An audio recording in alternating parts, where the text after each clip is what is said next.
Okay,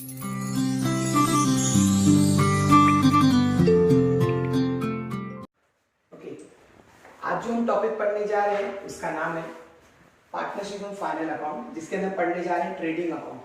ठीक है, सबसे पहले आप लोगों को मैंने यहाँ पे टेबल ड्रॉ किया हुआ है, आपको ये फॉर्मेट में बनाना होता है एग्जाम्स में। तो सबसे पहले मैं आपको बताता हूँ कहाँ से स्टार्ट करना है आपको। सबसे पहले आप लिखोगे इन द बुक्स ऑफ, मैंने यहाँ पे डैश डाला है। आपके क्वेश्चन में जो भी नाम दिया होगा, प्रकाश दिया होगा, राज दिया होगा, सिमरन दिया होगा, XYZ जो भी नाम दिया होगा आप यहाँ पर वो नाम मेंशन करोगे। ठीक है, उसके बाद में हेडिंग्स में देखो यहाँ पे मैंने डेबिट और क्रेडिट मेंशन किया हुआ है, आपको ये डेबिट और क्रेडिट मेंशन करना है। अकाउंट्स के दो साइड्स होते हैं, जिसको डेबिट साइड और क्रेडिट साइड में काउंट किया जाता है। उसके बाद में आप देखोगे ट्रेडिंग अकाउंट, क्योंकि हम ट्रेडिंग अकाउंट प्रिपेयर कर रहे हैं इसीलिए मैंने यहाँ पर ट्रेडिंग अकाउंट लिखा है। इफ इन केस आप profit and loss account prepare करोगे तो आप यहाँ पे क्या लिखोगे जी, प्रॉफिट एंड लॉस अकाउंट आप लिखोगे। ठीक है, profit and loss account for the year ended 31 मार्च 2020, ये मैंने यहाँ पर डेट मेंशन कर दिया। अब ये कोई मेरी फेवरेट डेट नहीं है, क्योंकि मैंने वहां पे जो मेंशन किया आपने सर आपकी फेवरेट डेट है, तो मैं कहूंगा नहीं बेटा ये मेरी फेवरेट डेट नहीं है। क्वेश्चन में आपको जो डेट दिया जाएगा, सपोज 1998 दिया हुआ है तो आप यहाँ पर 31 मार्च 1998 एज पर क्वेश्चन जो डेट आपको दिया जाएगा आपको वो डेट यहाँ मेंशन करनी है। आई होप सो आपको ये क्लियर हो गया पॉइंट। ओके, देन आप टेबल ड्रॉ करोगे, 6 कॉलम्स हैं इसके अंदर। सबसे पहला particular amount, amount particular amount, amount amount पे कुछ बच्चे यहाँ पर गलती करते हैं, मैं यहाँ पे आइडेंटिफाइड कराना चाहूंगा आपको। आपने देखा होगा मैंने यहाँ पर एक सिंबल बनाया हुआ है अमाउंट का, जो कुछ इस प्रकार है, ये आपको चलेगा। आप चाहो तो आप ऐसे भी लिख सकते हो, ये भी चल जाएगा, लेकिन कुछ बच्चे इसको इस तरीके से मेंशन करते हैं एग्जाम्स में, ये बिल्कुल रॉन्ग तरीका है। क्योंकि इसके ऊपर ऐसा होता है ना, जब आप 70 प्लस मार्क्स स्कोर करते हो तो यहाँ पर ऐसी पॉसिबिलिटीज है कि हाफ एंड मार्क्स कट जाते हैं। तो हम ऐसे काम मत ही करो जिससे हमारे जो मार्क्स डिडक्ट हो, क्योंकि हम इतनी मेहनत कर रहे हैं तो हाफ ऑफ मार्क्स भी हमारे लिए बहुत इंपॉर्टेंट है। तो आप इस चीज को मेंशन करो, नोटेट करो। चाहो तो आप ये यूज करो या ये यूज करो, इसको बिल्कुल मत यूज करो। चाहे आप स्पेलिंग में पूरा अमाउंट लिखो वो चलेगा, लेकिन ये AM की मत यूज करना। ठीक है, ये मेरी नॉलेज के हिसाब से। अब मैं बात करूंगा डेबिट साइड में कौन कौन से आइटम्स आते हैं। सबसे पहला आता है टू ओपनिंग स्टॉक। ओके, ये मैं रख देता हूं पहले। सबसे पहला आता है ओपनिंग स्टॉक। ओपनिंग स्टॉक होता क्या है? ओपनिंग स्टॉक का मतलब होता है, सपोज आपकी एक फैक्ट्री है और आप एक पिछले साल फैक्ट्री को बंद किया और आज आप उसको ओपन कर रहे हो।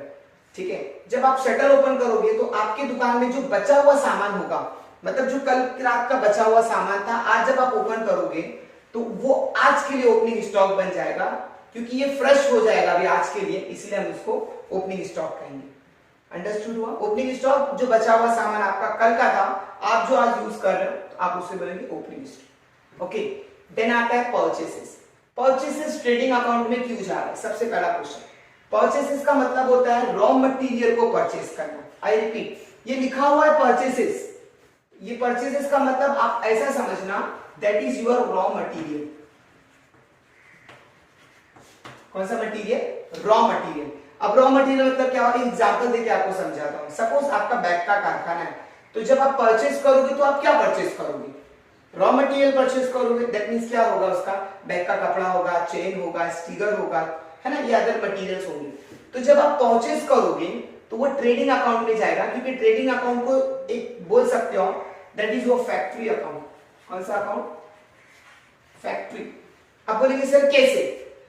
ट्रेडिंग अकाउंट को फैक्ट्री अकाउंट अगर आप समझोगे तो आपको इजीली तौर पे पूरा समझ में आ जाएगा। ठीक है, परचेज ऑफ रॉ मटेरियल, आप इसको ऐसे समझो, इजीली आपको समझेगा। अब एक और चीज आपको नोट करना होगा, मैंने ओपनिंग स्टॉक का अमाउंट आउटर कॉलम में रखा है, लेकिन परचेजेस का अमाउंट इनर कॉलम में रखा है। इन दोनों में इतना डिफरेंस क्यों? क्योंकि पहला और दूसरा ऐसा बिल्कुल नहीं। ओपनिंग स्टॉक हमेशा आउटर कॉलम में होगा, क्योंकि इसके ऊपर कोई डिडक्शन नहीं होता, कोई एडिशन नहीं होता। लेकिन अगर मैं परचेसेस की बात करूं तो उसी के नीचे एक आइटम है, देखो पी रिटर्न मैंने लिखा हुआ है, दैट मींस परचेस रिटर्न। कभी ऐसा भी होता है ना कि हम फैक्ट्री में ज्यादा मटेरियल खरीद कर लेके आते हैं, लेकिन अनफॉर्चुनेटली ऐसा पता चलता है हमें इतनी चीजों की जरूरत नहीं है, तो हमारे जो वर्कर्स होते हैं वो मटेरियल देखकर कहते हैं कि बहुत ज्यादा मटेरियल आप ला लिए हो सर, आप उसे डिडक्ट कर दो, कम कर दो, इतना हमें नहीं चाहिए।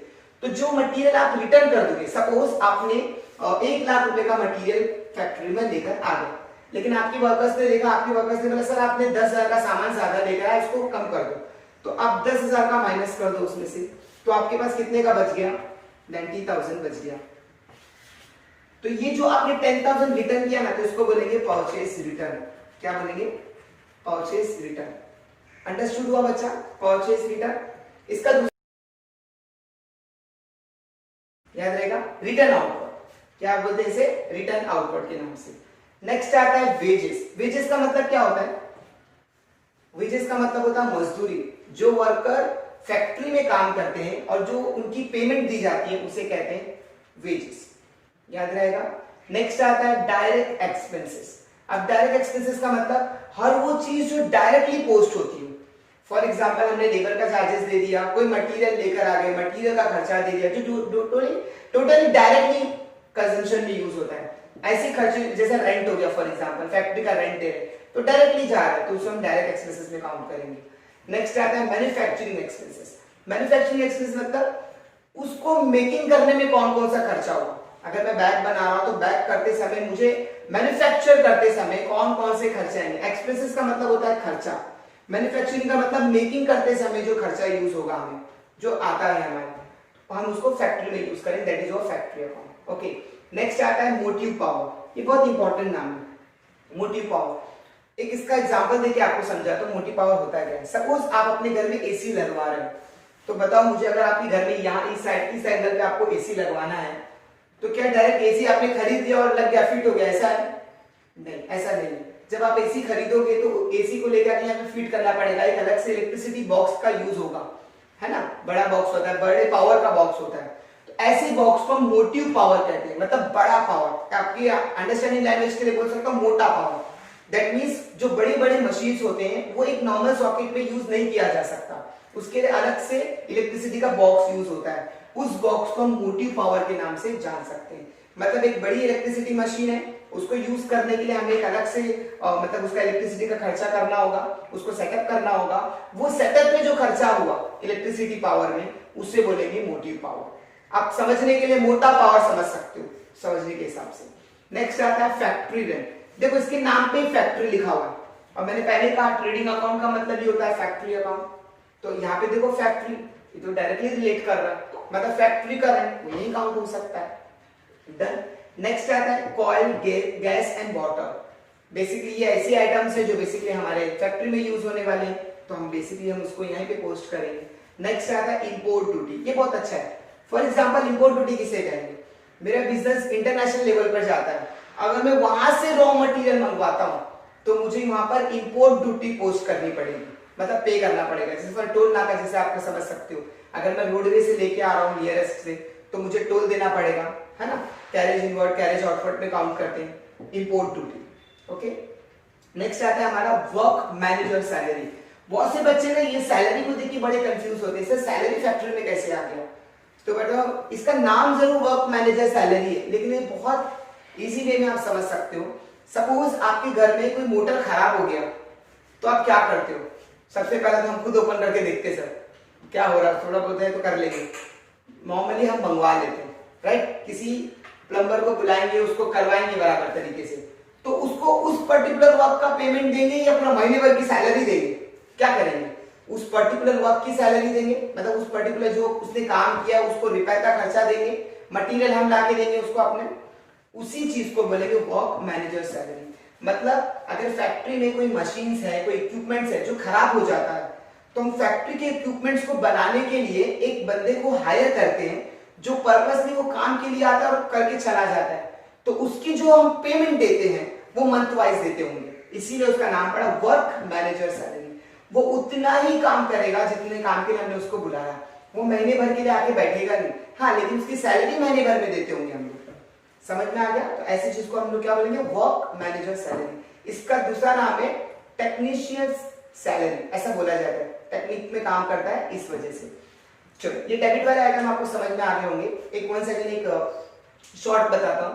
अगर आप डेबिट साइड के सारे आइटम्स को देखोगे ना, तो एक चीज इसमें कॉमन है, यहां पर या तो मटेरियल आ रहा है या तो पूरे खर्चे हो रहे हैं। देखो ये पूरे खर्चे में काउंट होते हैं। वेजेस हमारे पैसा जा रहा है, डायरेक्ट एक्सपेंसेस पैसा जा रहा है, मैन्युफैक्चरिंग एक्सपेंसेस पैसा जाएगा, मोटिव पावर पैसा जा रहा है, फैक्ट्री रेंट पैसा जा रहा है, कॉइल गैस वाटर पैसा जा रहा है, इंपोर्ट ड्यूटी पैसा जा रहा है, वर्क मैनेजर सैलरी, सब में देखो ये सब खर्चे, और ये ऐसे खर्चे जो टोटली किसको बिलोंग करते, फैक्ट्री को बिलोंग करते हैं। तो ऐसा खर्चा जो कहीं ना कहीं फैक्ट्री से रिलेटेड है तो वो है यहाँ पर पोस्ट होगा। अब यहाँ की बात करूं तो इसको याद रख सकते हो आप, ओपनिंग स्टॉक ट्रेड, इसका शॉर्ट फॉर्म्स टीडी में काउंट होता है। किसमें काउंट होता है, टीडी। तो ये शॉर्ट फॉर्म्स में आप याद रख सकते हो, opening stock, purchases less purchase return और other expenses which is totally related to factory, वो यहाँ पर पोस्ट होंगे। ठीक है, अब बात करते हैं हम क्रेडिट साइड की। क्रेडिट साइड में देखो सबसे पहला आइटम आता है सेल्स। बहुत ही सिंपल लॉजिकली, यहाँ पर परचेसेस है तो परचेसेस का उल्टा क्या होगा, सेल्स।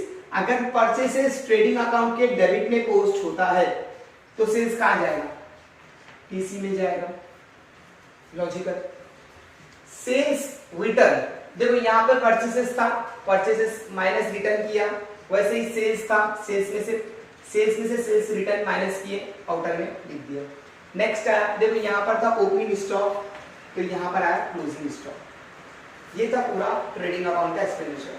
अब इसको टैली कैसे करते हैं सर, टैली सीखना है, टैली सिखाओ सर। बहुत ही सिंपल है, मैं अपने हिसाब से बताता हूँ, आप जज कर सकते हो। देखो सबसे पहले आप क्या करो, पेंसिल ले लो, इसको ड्रॉ करो, टोटल लिखो यहाँ पर।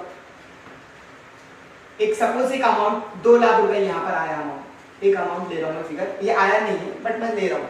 सपोज आपने इन दोनों को टोटल किया और 2 लाख आया, और इसको भी वैसे ही आप टोटल करो, देखो कितना टोटल आया है, इसको टोटल, ये सबको टोटल कर, इसको मत करना, ये देखो ये ऑलरेडी हो चुका है ना यहाँ से लेस होकर, तो ये कॉलम फाइनल कॉलम है आपका। अब इसको सबको टोटल करो, और सपोज यहाँ पर आया 1,50,000, तो बताओ मुझे 2 लाख बड़ा है या 1,50,000 बड़ा है?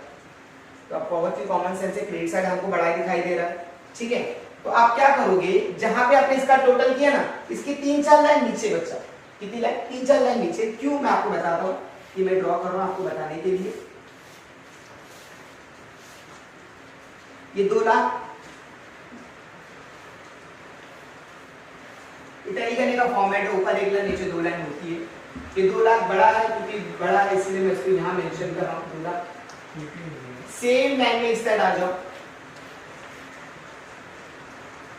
2 लाख यहाँ पर भी लिख दो। अब ये 2 लाख में से 1,50,000 को लेस कर दो। बहुत ही सिंपल है, ये नॉर्मल कैलकुलेशन बता रहा हूँ तो आप आसानी से बता दोगे 50,000, और जो कम पड़ा वो यहाँ पर मेंशन करो, यहाँ पे स्टार बना दो, और सेम लाइन में आप यहाँ पे मेंशन कर सकते हो to gross profit carried down, क्योंकि ये क्लोज हो रहा है इसीलिए कैरिड डाउन। सपोज ये आपने टोटल किया और यहाँ पर अमाउंट आया 2,50,000 और यहाँ पर अमाउंट आया 2 लाख, तो आप टैली कैसे करोगे, 2,50,000 को यहाँ उतारोगे, सेम 2,50,000 को यहाँ पोस्ट करना, फिर 2,50,000 में से 2 लाख को माइनस करो तो आपको यहाँ बैलेंस मिलेगा, दैट इज 50,000। तो जब यहाँ आप मेंशन करोगे तो आप यहाँ पे लिखना by gross loss carried down, close down. देखो इधर यहाँ भी सी रहेगा, यहाँ भी सी रहेगा। फर्स्ट सिर्फ इतना है कि इस साइड में अगर बैलेंस मिला तो प्रॉफिट, और इस साइड में अगर बैलेंस मिला तो लॉस। ठीक है, जितना भी बैलेंस आपको मिला।